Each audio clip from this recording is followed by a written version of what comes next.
Federico Bonazo, Temoris Greco, Laura Sánchez Ley. Buenos Hola, días. hola, hola, hola, buen día. Buenos días, buenos días. Pues Laura, si gustas y entrando en materia, Laura, y vaya, pues que sí es un tema que tú has trabajado también mucho en lo que toca a investigación, documentación de cárteles de la droga, crimen organizado, y todo este operativo que se llevó a cabo en la detención y abatimiento del Mencho y de algunas gentes cercanas ahí que también tenían un poder importante, que fueron también capturados y abatidos en algunos casos también. ¿Cuál es el balance que tienes, Laura, ahora sí que ya unos días después y después además de la presentación que dio el secretario de la Defensa Nacional, el general Trevilla, y que pues generó también mucho ruido, etcétera, comentarios de todo tipo? Vemos también al Donald Trump queriéndose colgar las medallas, en fin, de todo hay en la viña de la Virgencita Morena y Rebelde. Laura Sánchez Ley, ¿qué decía al respecto?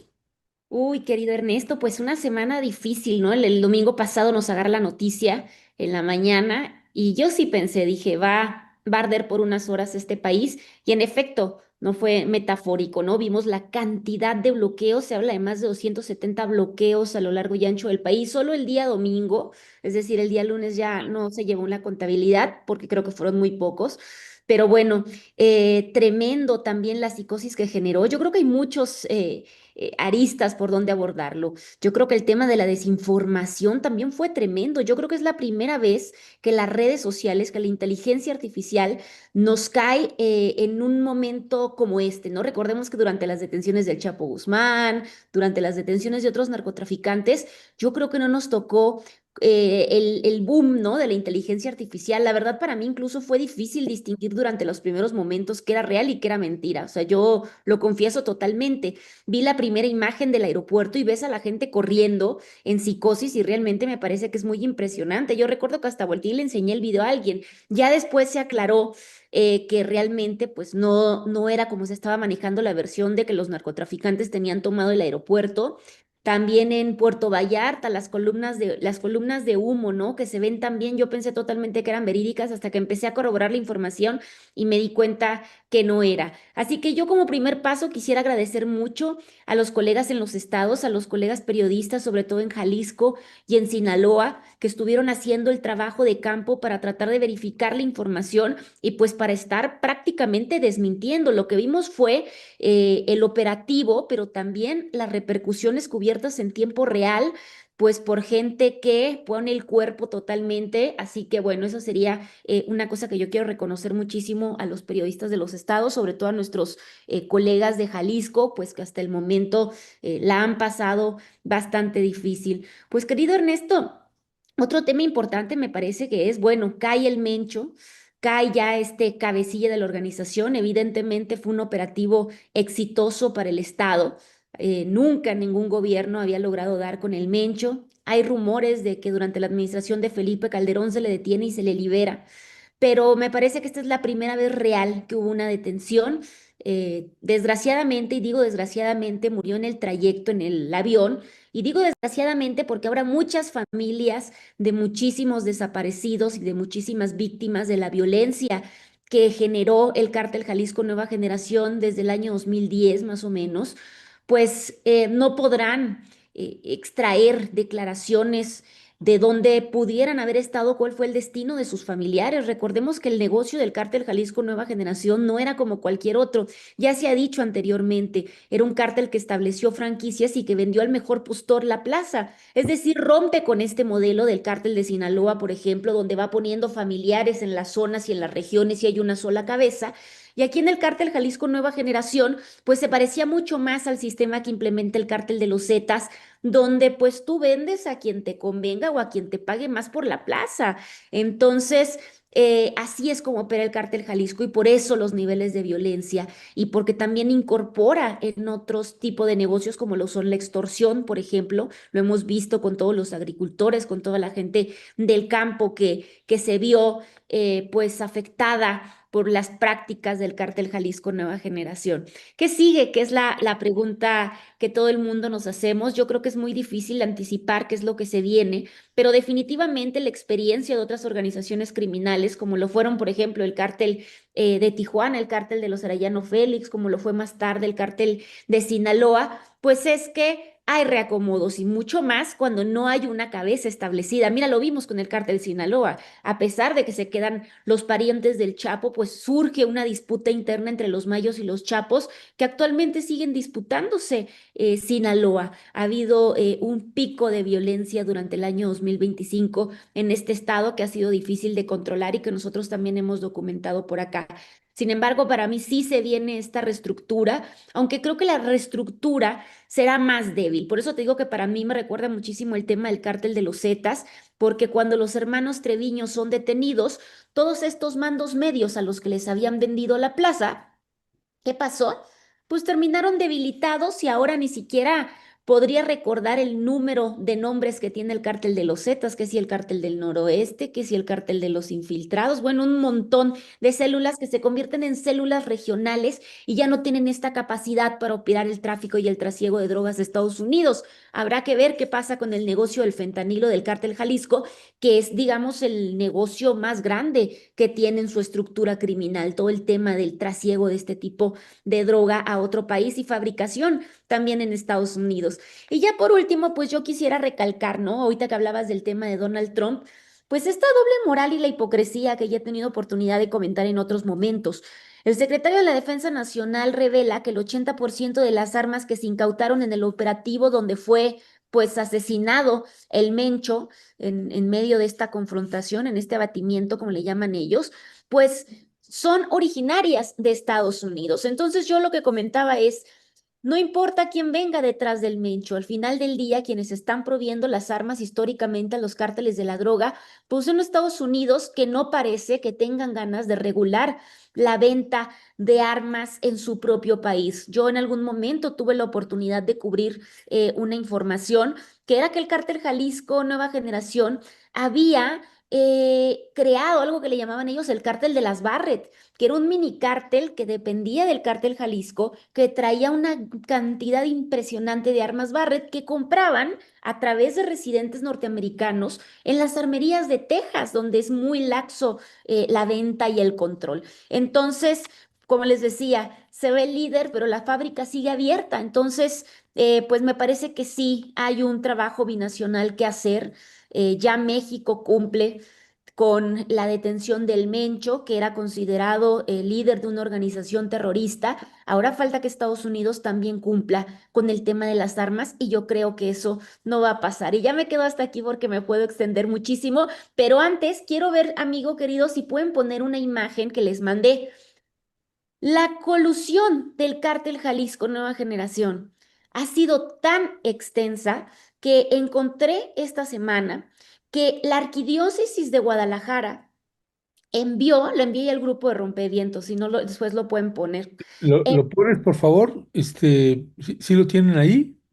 Gracias. para entender los niveles de colusión y el saneamiento que va a tener que haber en el estado y en todo el país, que eso incluye la capacitación y es decir, que los funcionarios no se corrompan por estas organizaciones criminales, que no solo llega a estos sectores de la población, sino que la Iglesia Católica, particularmente la Arquidiócesis de Guadalajara, a través de una parroquia en Zapopan y una parroquia en Guadalajara, enviaron cartas para intentar liberar al Menchito, el hijo de El Mencho, quien está acusado de más de 100 asesinatos en Estados Unidos. Después la podemos ver esta carta, pero es muy interesante porque nos habla de cómo llegó a corromper el cártel, pues el cártel local, incluso este tipo de organizaciones. No me sorprende el tema de la iglesia, pero sí es impactante ver cómo los sacerdotes dicen, si obró mal, ya está arrepentido. Ahí yo me pregunto qué es lo que está sucediendo también con esta población, ¿no? ¿Cómo llegaron a infiltrarse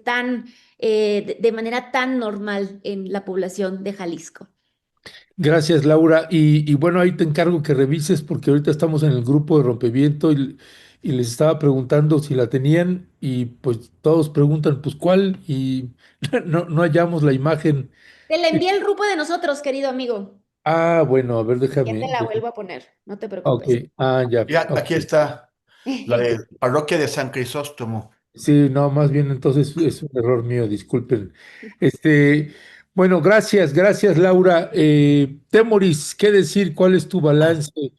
Y también sobre la actuación del ejército mexicano en este operativo, ¿cuál es tu valoración? Y no solamente el ejército, añadiría también la Guardia Nacional, que es el primer operativo de esta dimensión en el que participa de manera muy importante en la detención y abatimiento del Mencho con esta fuerza de intervención rápida de la Guardia Nacional. ¿Qué decía al respecto, Temoris? Pues lo primero es que se confirma que el Estado cuando quiere puede. Hay una propaganda que han hecho los grupos del crimen organizado y especialmente Jalisco Nueva Generación con esos videos que hacen de columnas de vehículos, de hombres uniformados que le gritan, que dicen viva, viva el señor Mencho, y que traen esos monstruos, esos vehículos artesanalmente blindados, para proyectar una imagen de fuerza, una imagen de invulnerabilidad, una imagen de que somos superiores al Estado para asustar a sus rivales y sobre todo asustar a la sociedad y asegurarse de que la sociedad les responda y cumpla con sus órdenes, sea el pago de pisos, sea cerrar comercios, sea lo que sea. El Estado puede. El Estado es muy superior y siempre se ha dicho, es muy superior a cualquier grupo del crimen organizado. Sus fuerzas son superiores, siempre y cuando quiera hacerlo.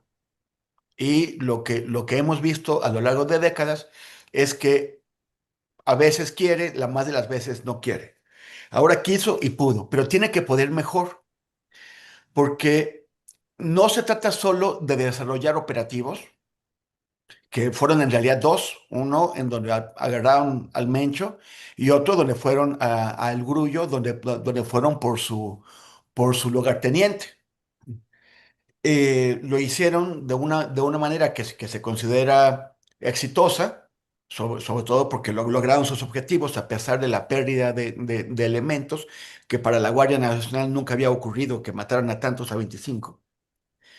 Pero ocurrió este despliegue que se esperaba que fuera peor, de fuerzas leales al Mencho para hostigar a la sociedad, para amenazarla, para generar todas estas imágenes, además de que también actuaron en comunicación.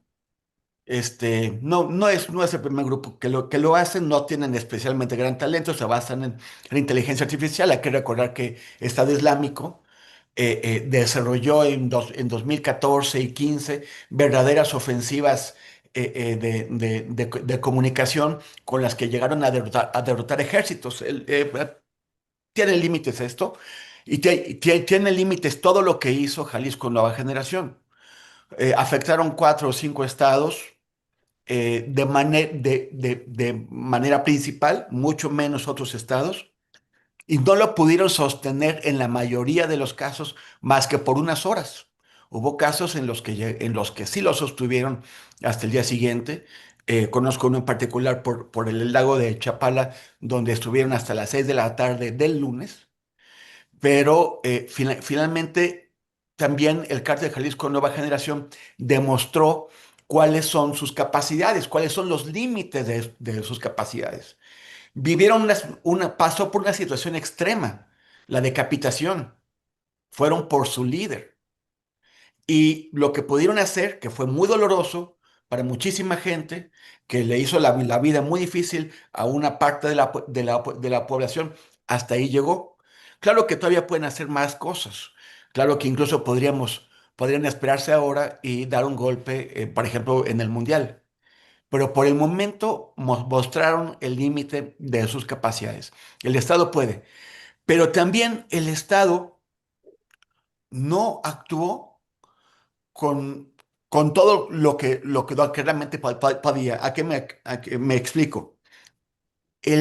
Aunque esos operativos tenían que mantenerse forzosamente secretos y súper secretos para evitar que escaparan estos tipos con filtraciones, debió existir un protocolo que pudiera ser activado inmediatamente después del arresto de estos tipos para que la Guardia Nacional y otros elementos de apoyo, el ejército, se pudiera desplegar, previniendo estas acciones que ya todos sabíamos que se iban a llevar a cabo.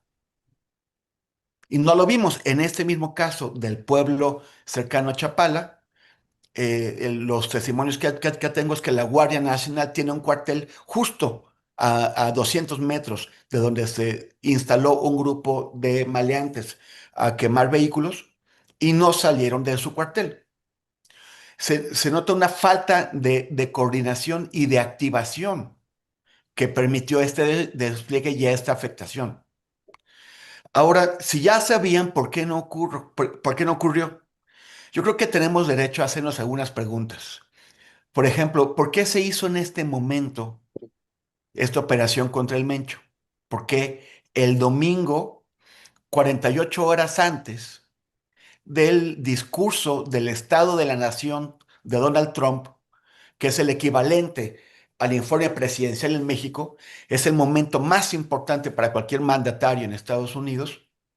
Un discurso en el que dijo, sin ambajes, yo capturé al Mencho, yo capturé a este capo, a este peligrosísimo capo.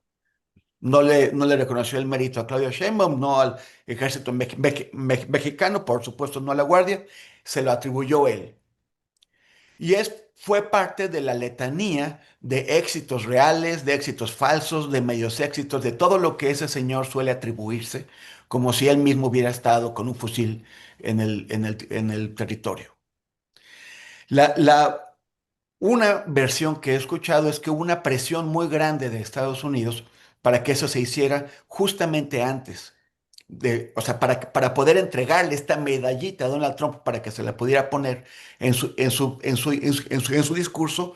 Y esto podría explicar por qué no se hicieron suficientes operativos de prevención de esta violencia masiva que desató el cártel.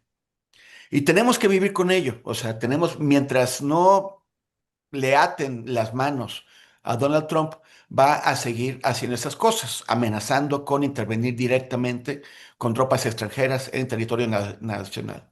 Entonces, pero sí tendría que haber estos protocolos, estos diseños, estos planes para que a un aviso muy corto, muy corto, poder activar a las fuerzas de seguridad en todo el territorio para poder contener efectivamente las acciones del crimen organizado contra la comunidad, contra la sociedad.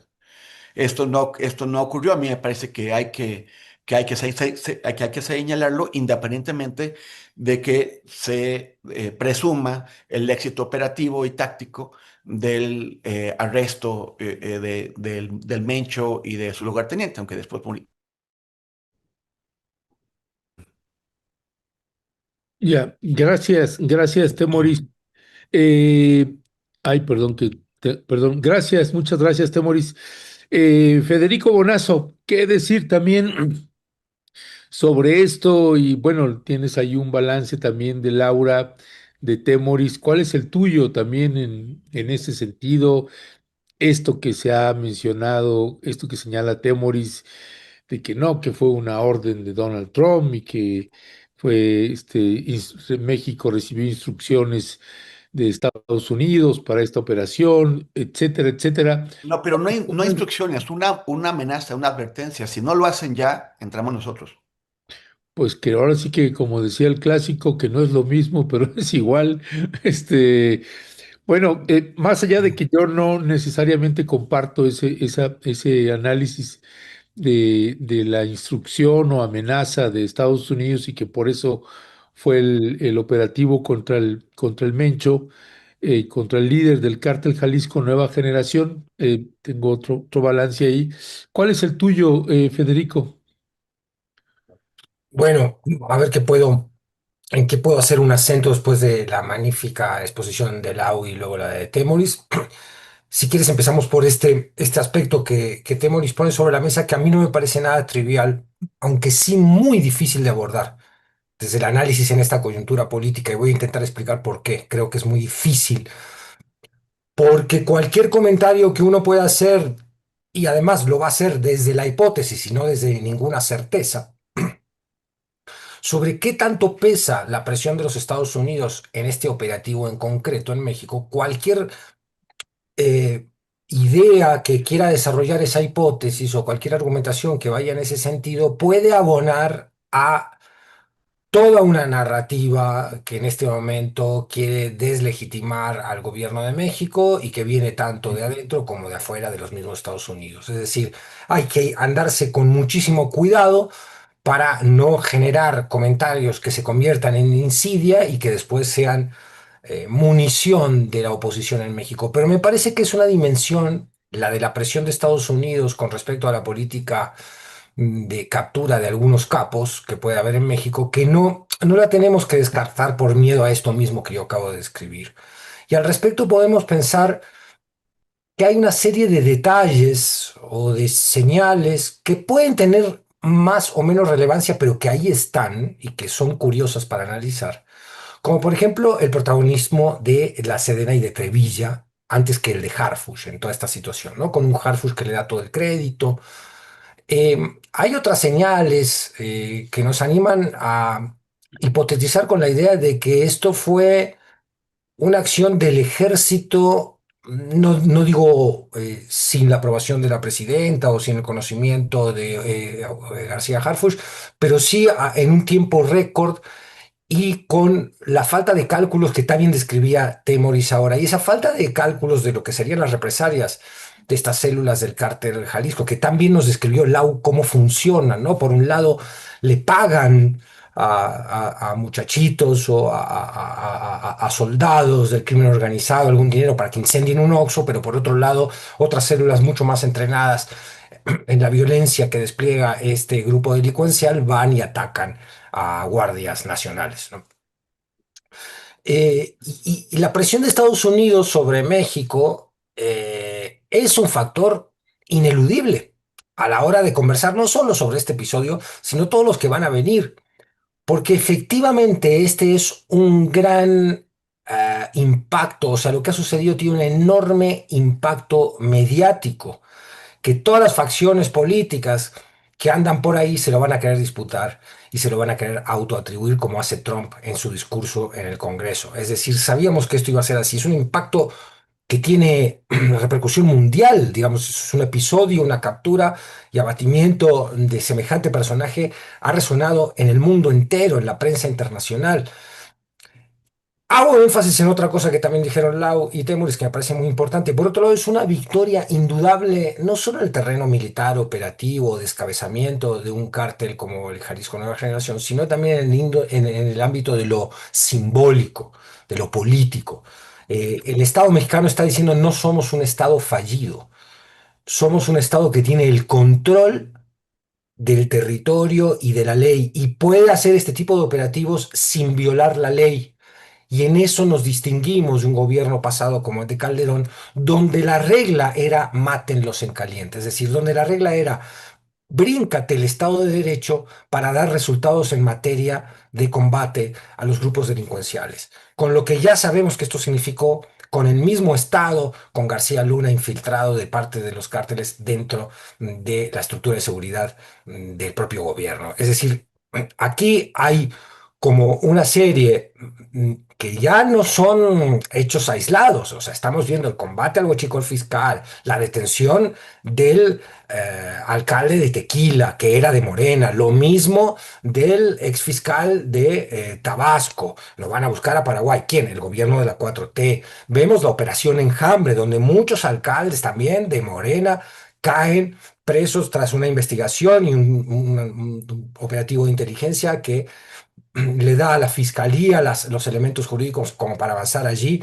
en coordinación también con la Secretaría de Seguridad.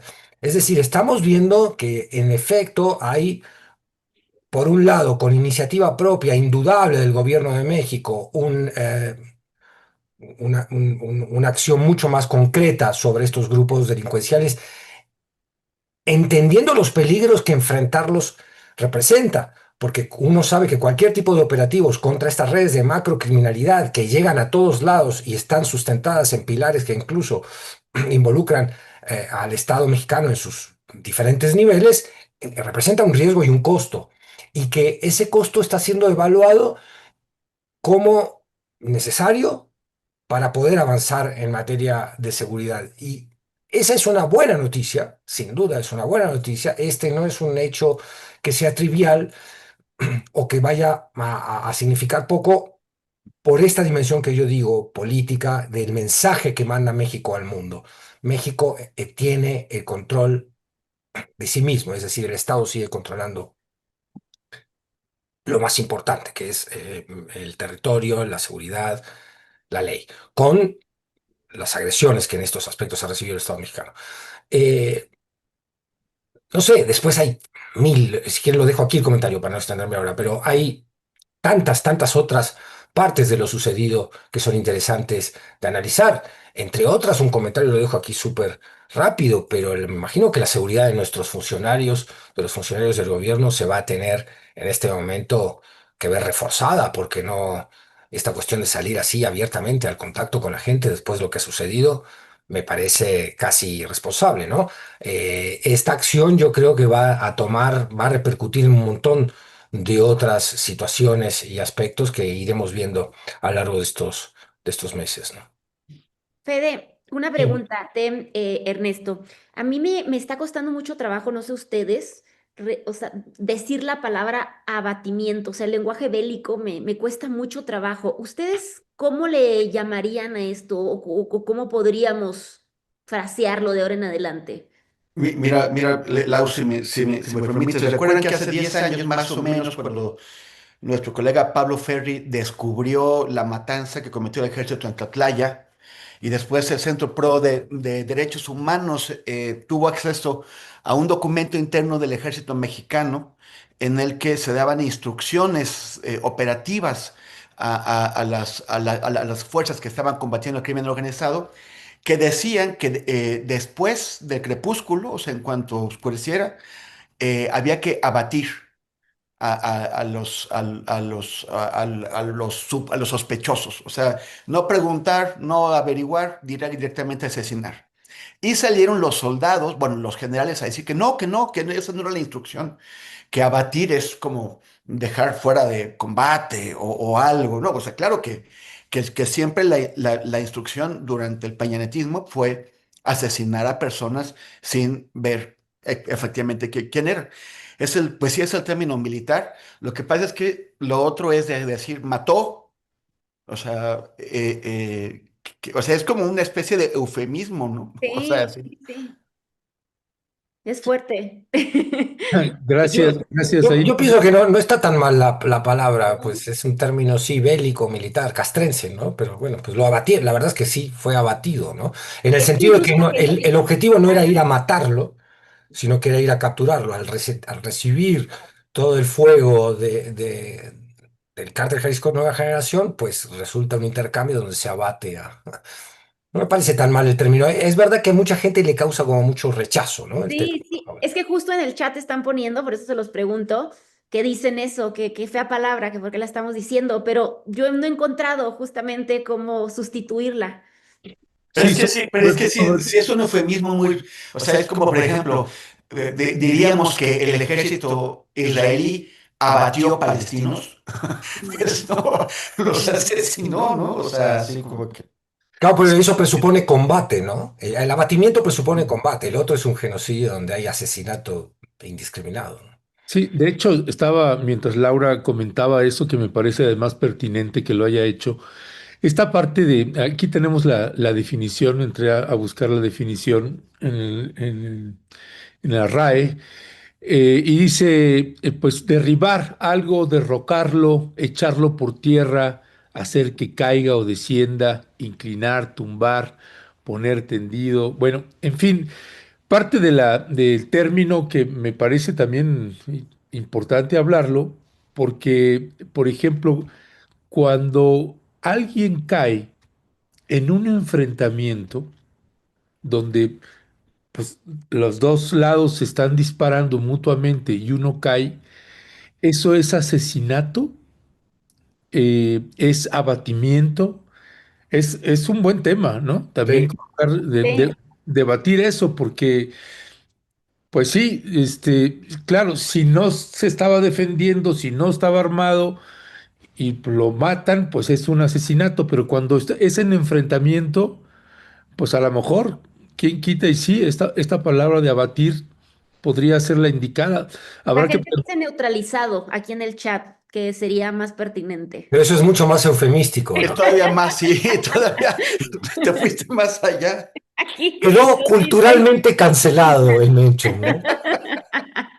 Sí, La sí, otra es el eliminar, ¿no? O sea, es que también es, no sé, como que es un acto muy violento Claro. y cuesta trabajo usar palabras civilizadas para describirlo con precisión sin acudir a un enmascaramiento, a un disimulo.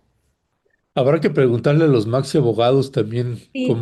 cuál sería el término legal también ahí, cómo se maneja en esa parte cuando es en un enfrentamiento. Pero bueno, hay muchas lecturas. La mía tiene que ver y más con la conferencia de prensa que dio la crónica, porque prácticamente es lo que hizo el secretario de la Defensa Nacional, el general Trevilla. En esta crónica, bueno, a mí me queda claro que la actuación de la Sedena, del Ejército y de la Guardia Nacional, pues prácticamente son los responsables, además del cuidado y la premura que tenían de la filtración que podía tener el Mencho para su captura. Cuando él hace la descripción de que las unidades de combate tuvieron que asentarse en estados vecinos de Jalisco y el tipo de operativo que hace, pues bueno, me queda clarísimo que pues es un operativo posiblemente el más grande e importante del ejército en mucho tiempo. Y además, cuando la gente habla, por ejemplo, la gente de oposición, esto que señalabas también, Federico, de decir, pues ahí se ve la falsedad de López Obrador, porque con el hijo del Chapo, con Ovidio, que lo dejó escapar y no ponen ni siquiera un tantito de atención, que no es lo mismo Sinaloa que Jalisco y que el control que tiene el cártel o que tenía en ese entonces el cártel de Sinaloa en Culiacán, pues es muy distinto a lo que sucedió en el estado de Jalisco y más en un lugar como Tapalpa y pues bueno, lo que sucedió después en Puerto Vallarta y otras entidades.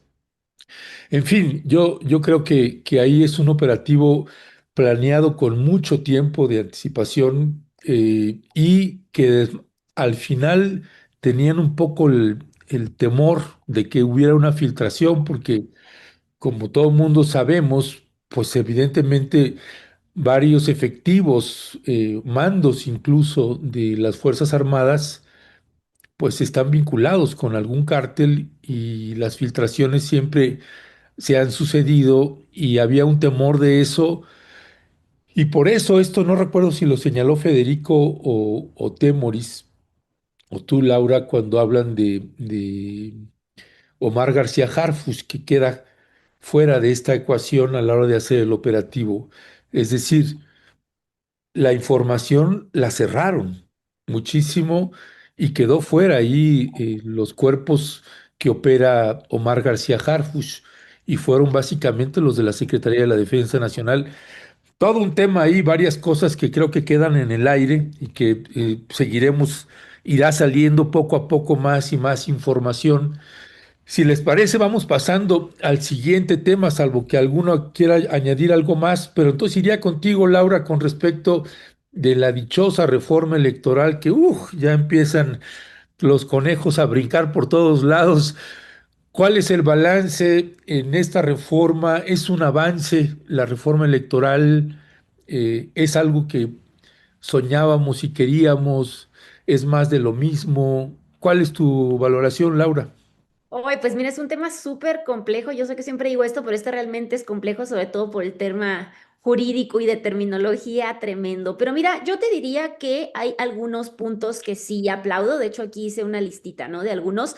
Y por qué, ¿no? Por ejemplo, me parece que uno de los puntos más importantes es el tema de la eliminación del nepotismo y la no reelección, que como todos sabemos, pues la reforma política electoral lo que pretende es que familiares de los funcionarios pues no puedan sucederles en el mismo cargo. Y la oposición dice, uy,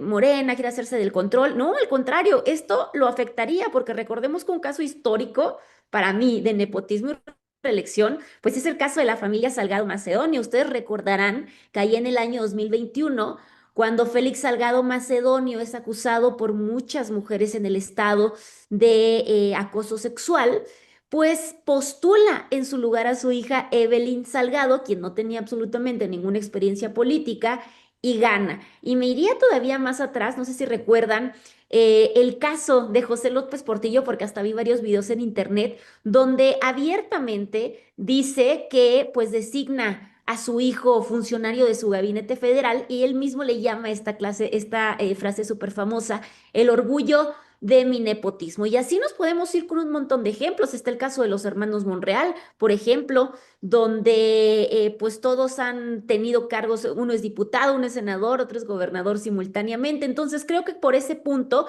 incluso tocaría a Morena este tema y yo lo aplaudo verdaderamente. Otro de los puntos que a mí también me interesó fue el tema de la fiscalización financiera a los partidos políticos. ¿Qué es lo que dice la reforma política electoral? Pues que el INE va a tener acceso a la totalidad de las operaciones financieras. Recordemos que antes no la tenía, tenía solamente de ciertas cláusulas. Ahora se van a prohibir las aportaciones en efectivo, que fue uno de los grandes casos. Y yo les recuerdo pues, ¿qué es lo que se podría prevenir, no? Recordemos que con el tema de la fiscalización financiera, un caso icónico para mí es el caso Odebrecht. Yo creo que ese es el más escandaloso por el nivel de impunidad. Acuérdense que la constructora brasileña, que corrompió mucha gente en el mundo, financió ilegalmente 4 campañas del PRI entre el año 2009 y el 2015, incluyendo la presidencial de Enrique Peña Nieto, también la de Javier Duarte, que le depositan, creo que fueron $500,000, no sé si recuerdan esta historia también. Entonces, me parece que con esto pues se pueden venir grandes modificaciones que eviten que tengamos un nuevo caso Odebrecht. Entonces, esto me parece interesante. Otro de los temas a resaltar, ya por último en este punto de lo que hay que aplaudir, me parece que es el tema del voto migrante, ampliar a 8 diputados propios. Esto me parece maravilloso porque es una comunidad que estamos hablando que envía más de 60,000 millones de dólares anuales al país y que por fin va a tener voz institucional crítica. Y ampliarlo a 8 es maravilloso porque recordemos que actualmente tenemos uno y es este diputado migrante, no sé si ahorita me pueden recordar el nombre, que incluso hasta asistió a la reunión de MAGA, a la última, porque se ha declarado abiertamente trompista. Entonces, que haya otros 8, pues va a ampliar la representación también y va a ampliar el abanico ideológico, que es algo que se necesita urgentemente y que lo necesita la comunidad migrante. Hay otros temas como la regulación de la inteligencia artificial, la reducción del 25 del gasto electoral, que bueno, son casos también que yo creo que son muy aplaudibles. Pero ¿qué es lo que está preocupando y lo que está generando tensiones y riesgos entre otros grupos? Y que bueno, yo creo que, y lo hemos platicado en este espacio también, la eliminación de plurinominales en el Senado. Yo sé que es el punto más polémico, yo sé que odiamos a los plurinominales y la representación de ello actualmente es Sergio Mayer, a quien el programa pasado, pues básicamente hicimos trizas que luego me reclamaron porque dijeron que no era tema de risa y que yo me estaba riendo, pero es que sí me da risa este tipo de personajes. Fueron ahí a reclamarme. Pero bueno, yo sé que es un tema polémico, sobre todo por la calaña de estos plurinominales, como Beltrones, que fue uno de los casos que mencionamos, Anaya. Sin embargo, pues ya estamos en un contexto en el que Morena tiene una mayoría pues abrumadora. Entonces, bueno, esto podría traducirse en sobrerepresentación de ahora la fuerza dominante, que es Morena, y la eliminación de algunos contrapesos. Entonces, bueno, creo que es uno de los puntos que se tendrá que seguir trabajando. El tema del riesgo de la censura digital, que esta reforma, lo que yo estaba viendo ahora, que nos hiciste el favor de compartirnos, también ordena el retiro de publicaciones en redes sociales que considere que son generadas mediante bots. Pero pues bueno, ¿quién define qué es falso y qué no durante una campaña política? Va a haber un equipo en el Instituto Nacional Electoral que estará pues ultra capacitado para pues analizar el tema de los marcos legales de la desinformación. Habrá que verlo. Y por último, pues lo que denuncia la oposición, creo que, bueno, tendrá también que tomar en cuenta Morena, que es lo que ellos dicen, que a diferencia de otras reformas electorales, como la del 90 y la del 96 durante el sexenio de Cedillo, pues hubo una voluntad gubernamental de conceder espacios para construir esta reforma política electoral. Así que, bueno, creo que son los puntos. Para mí, pues la reforma sí tiene elementos genuinamente progresistas, como el tema de la fiscalización, la democracia participativa, el antinepotismo, el voto migrante, que es lo que les platicaba. Sin embargo, creo que, pues bueno, habrá que analizar estas medidas que, si bien sí podrían concentrar el poder de una fuerza mayoritaria, que en este caso es Morena en este momento, pero en otro momento podría ser el PAN, y es lo que me asusta, ¿no? La Acción Nacional o el Revolucionario Institucional. Todo es cíclico en este país. Pues sí, además, Temoris, pues siempre cualquier reforma, pues uno siempre tiene que estar pensando en esto que señala Laura, que en algún momento, pues los que están allí en el poder van a dejar de estarlo y va a ser otra corriente política y entonces ahí es donde uno puede también darle una dimensión distinta a ese tipo de modificación. ¿Cuál es tu balance de esta propuesta de la presidenta Claudia Sheinbaum de la reforma? O sea, es muy amplia, hay muchísimos aspectos, pero yo también creo que es muy importante el tema de la representación proporcional de los diputados plurinominales. Nos da coraje, o sea, en realidad tenemos una productividad legislativa tremenda, o sea, terrible, devastadora en nuestro país, porque de los 500 diputados y 128 senadores, pues realmente son muy pocos los que trabajan, muy pocos los que deciden, los que presentan iniciativas. No nos preguntemos por Sergio Mayer o por Cuauhtémoc Blanco, porque evidentemente pues no hacen más que jugar badminton e irse a la casa de los famosos. Pero el problema de esta incapacidad de los legisladores mexicanos no me parece que es el sistema de elección. O sea, es un sistema político de cúpulas en el que se reparten candidaturas de acuerdo a los intereses de las cúpulas para pagar cuotas, para poner a gente afín y que unos pocos puedan decidir. Para eso, pues no necesitamos 500 diputados, podemos dejarlo en 50 y que son los que sí trabajan y que entre ellos se pongan de acuerdo. Pero yo sí creo, bueno, aspiro a que algún día los legisladores empiecen a tener un poco de amor propio, de dignidad y cumplan su trabajo, el trabajo por el que les pagamos. Entonces ahí ya podemos entrar, sí, a discutir el sistema.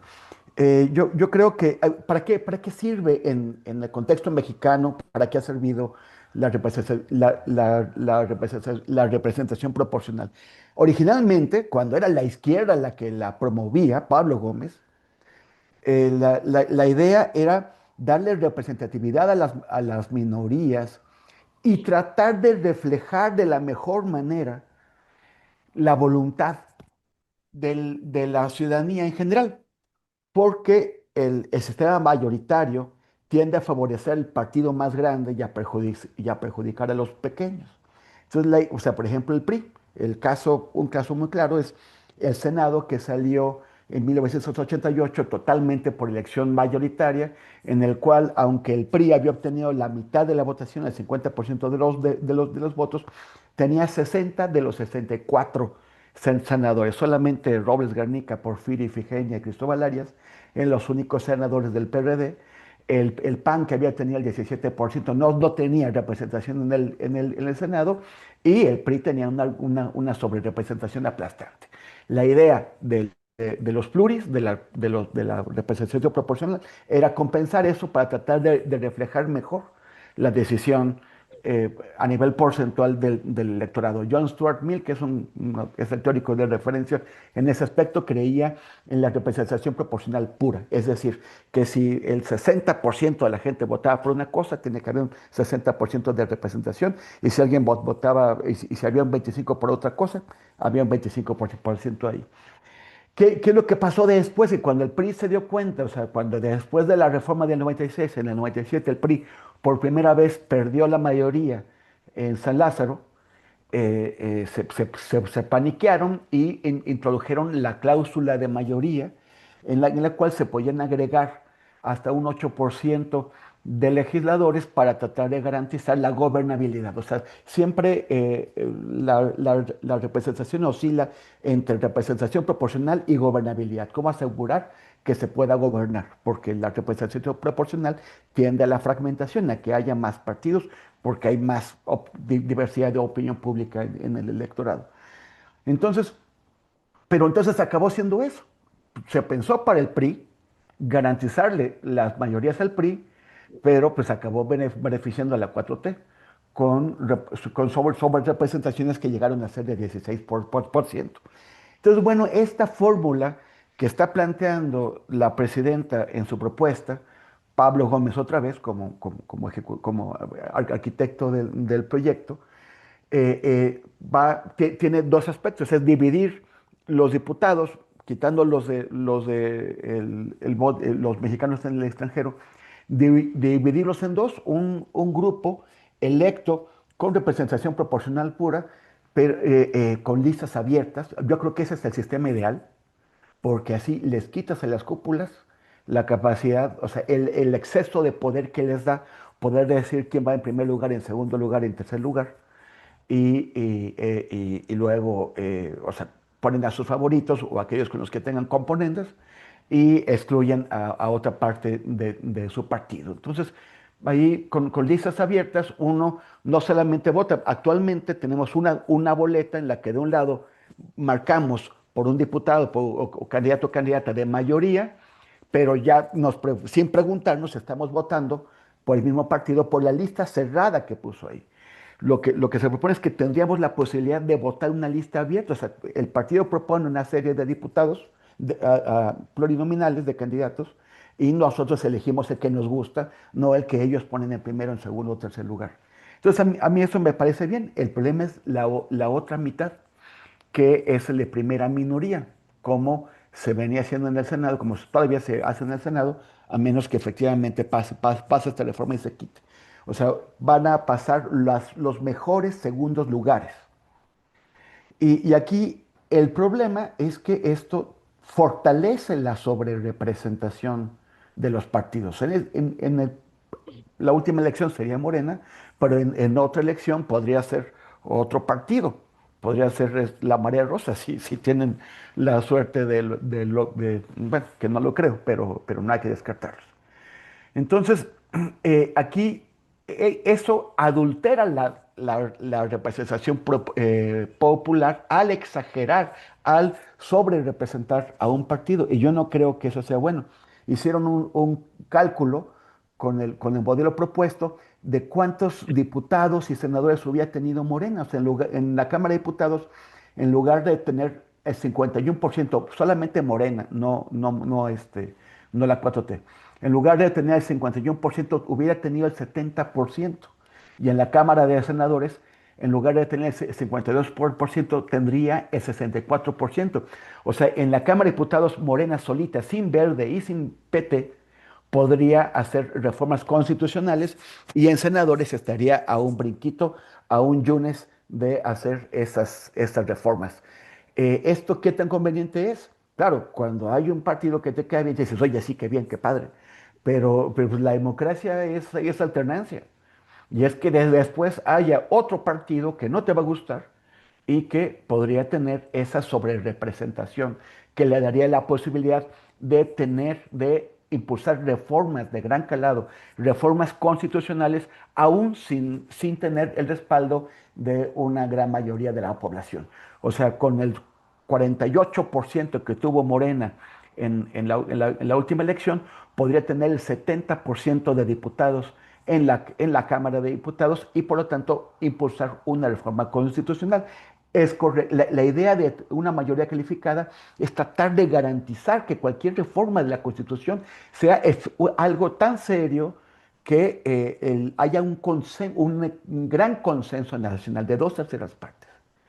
Pero con este modelo, con el 48%, se podría, o sea, con menos de la mitad de la población, se podría cambiar la Constitución. Entonces, yo creo que eso se debería corregir. Está muy bien que todos los candidatos hagan campaña, está muy bien que se le quite poder a la cúpula de los partidos, pero ninguna fuerza política debería tener una sobrerepresentación, porque esa no es la voluntad general del electorado. Gracias, gracias, Temoris. Laura, perdón, Federico Bonazo, ¿qué decir de esta reforma electoral? Ahí, ayer también, bueno, hoy con la presidenta y ayer en una entrevista que vi, que escuché con Ricardo Monreal, le preguntaban sobre sobre representación y él decía, no, no, no, de hecho no va a haber sobre representación, está marcado ahí en la Constitución y esa parte no se modifica. Y eso, sin embargo, pues mucha gente está hablando del tema, es decir, que no está necesariamente precisado tal vez. ¿Cuál es tu balance de esta reforma, lo bueno y lo malo de esta Lo reforma feo. y Lo lo bueno, lo feo? malo y lo feo. Sí, siempre lo feo, güey, además. Bueno, Temoris yo creo que hace una disquisición muy, muy buena y muy importante de un aspecto central de la reforma, que es el tema de la representación proporcional. La presidenta plantea a los que criticaban a priori las ideas que se filtraban de cómo venía la reforma, de que no se va a quitar la representación proporcional. Ahora, con el matiz que pone Temoris sobre un mecanismo que estaría permitiendo esa sobrerepresentación, sobre el que habría que hacer todo el estudio, los énfasis necesarios para entender después, porque una cosa es la iniciativa y después otra cosa es la letra constitucional que pasa, que se inscribe a través de la discusión en el Congreso. Hay que ver eso cómo va a quedar. Pero sin duda me parece el asunto central.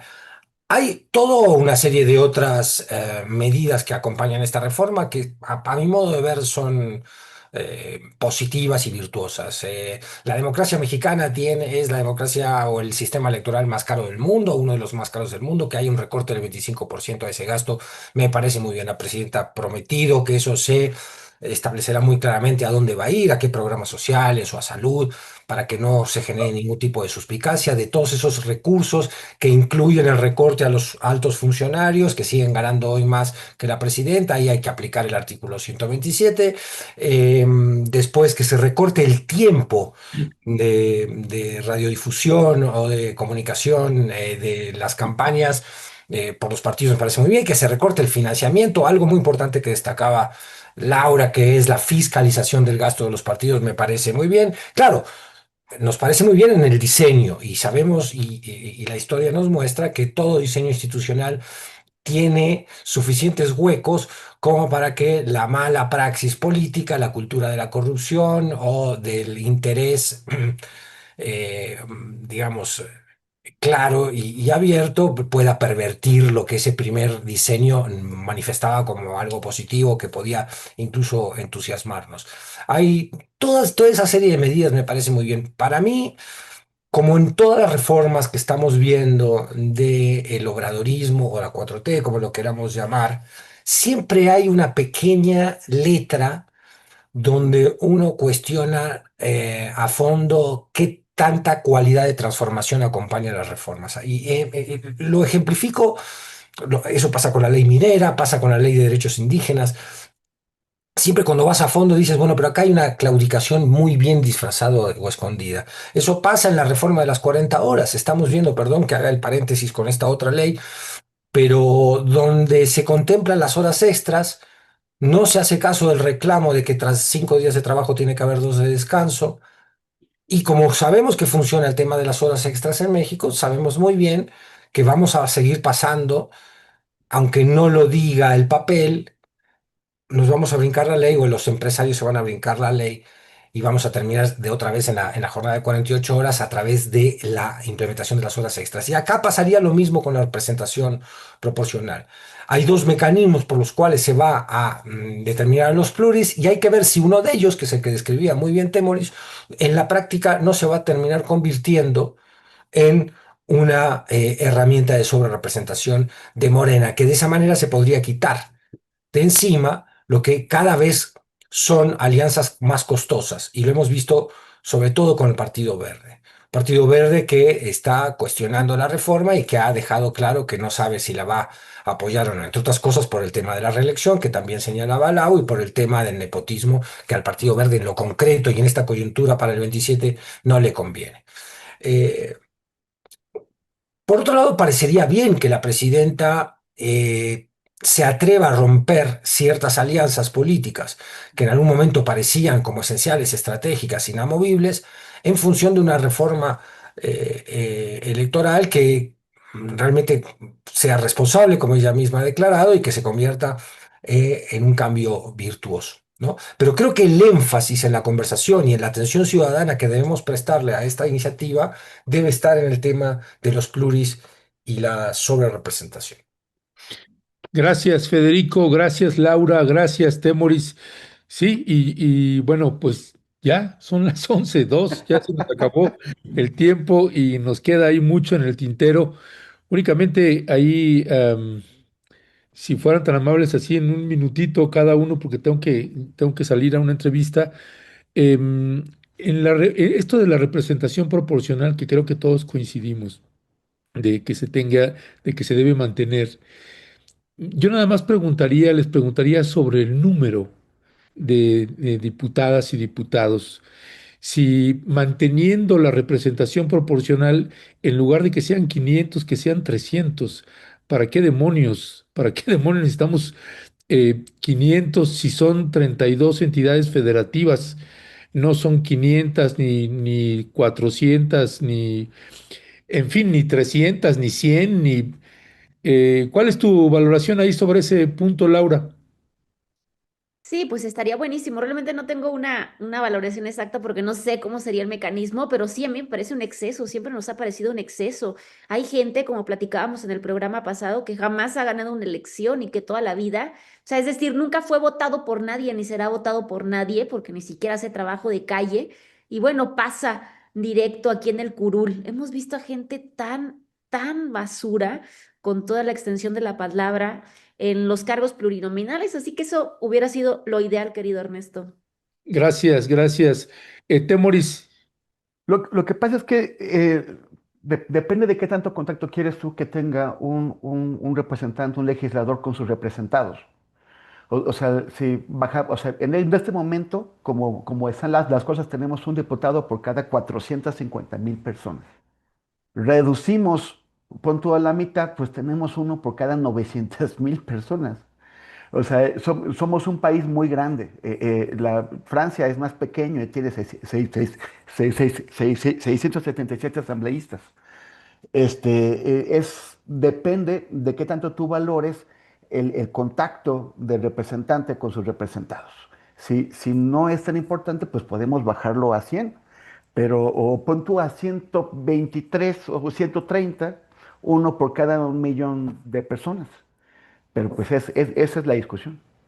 gracias, Temoris. Federico, Sí, tenemos 300 distritos electorales y hay un diputado por cada distrito, entonces eso ya para cubrir los dos distritos necesitamos 300 diputados y que se eligen por mayoría relativa, entonces me parece que tiene que haber un número importante y significativo de representantes plurinominales, es decir, de representantes por representación proporcional, para que esa ecuación que ya está desbalanceada entre mayoría relativa y representación proporcional no esté tan desbalanceada. Es decir, ¿a dónde recortarías? ¿Recortarías en los plurinominales? Yo digo que no, yo tiendo a creer como el teórico que nos mostraba al que se refería Temoris ahora, Smith me parece el nombre. Yo en cuanto a diseño idílico pienso siempre en representación proporcional, porque es la que mayor refleja el sentimiento de la sociedad. Es decir, ahí también tiene que estar algunas minorías representadas en el Congreso o mayorías no tan hegemónicas.